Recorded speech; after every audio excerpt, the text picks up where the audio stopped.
ஒரு தாடி பாலாஜியா ஒரு தகப்பனா இந்த வேண்டுகோள் நான் வச்சுக்கிறேன். ஏன்னு கேட்டீங்கன்னா, கோயம்புத்தூர் சூலூரில் ஒரு சம்பவம் நடந்திருக்கு. ஒரு 10 வயசு குழந்தைக்கு ஒரு கொடூரம் நடந்திருக்கு. உண்மையாகவே எனக்கு ரொம்ப சங்கடமாக இருக்குது. எனக்கு உடம்பு சரியில்லை, இல்லைன்னா நான் நேரில் போயிருப்பேன். என்னென்னா, தமிழக அரசுக்கு ஒரு வேண்டுகோள், குறிப்பாக தமிழக முதல்வர் அவர்களுக்கு பெரிய வேண்டுகோள்.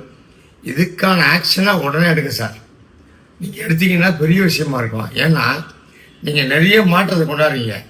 அதை தாண்டி இந்த மாதிரி விஷயங்களுக்கு சரியான தண்டனை கொடுத்தீங்கன்னா இது எங்களுக்கு பெரிய சந்தோஷமாக இருக்கும். ஏன்னா மனவேதனை சார், அந்த ஃபேமிலியை போய் பார்க்கணுன்னு ஆசை, எனக்கு உடம்பு முடியல, என்னால் பார்க்க முடியல. இதை தாண்டி இதுக்கு முந்தைய அரசும் இந்த மாதிரி விஷயங்கள் நிறைய பண்ணனால தான் அந்த அரசாங்கமே டோட்டலாக வாஷ் அவுட் ஆச்சு. உங்கள் அரசில் நீங்கள் இருக்கிற இடத்துல இந்த மாதிரி விஷயம் நடக்கக்கூடாது சார்.